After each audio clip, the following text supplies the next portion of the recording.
Lorsqu'il a dit qu'il allait faire 30 heures de ski, personne ne l'a cru.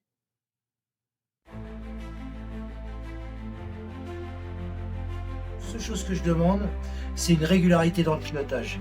Après, que ça aille plus ou moins droit, pas trop grave, je m'arrange toujours. C'est pendant la réunion que je me rends compte dans quoi je me suis embarqué. Et là, je commence à avoir peur. Je commence à stresser.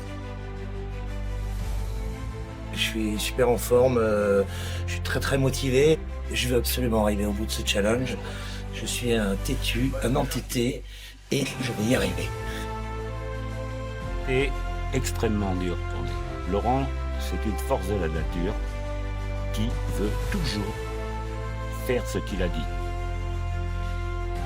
Quand les jeunes de mon club, les jeunes élèves se mettent à l'eau pour skier à côté de moi, m'encourager, c'est beaucoup de bonheur.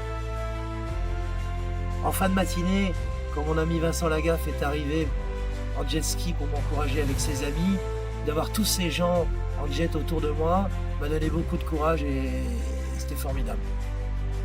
En fait, quand la nuit est tombée, c'est là que ça a commencé à se compliquer.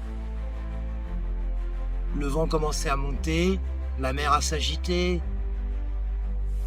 J'entendais plus de bruit sur la berge, j'entendais que le bruit du bateau.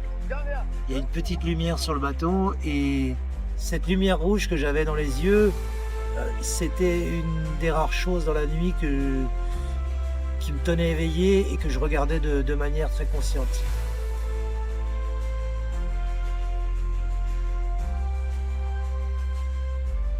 J'entendais le public sur la plage, à chaque passage. J'étais applaudi, j'étais encouragé. C'était pour moi ces gens, ils sont là pour moi. Ils sont là pour moi, pour le Téléthon, pour ce record. T'as pas le droit de les décevoir, t'es obligé de continuer. Mon staff autour, tout le monde était présent. Les pilotes, ils ont passé 30 heures sur l'eau, la nuit, en plein hiver.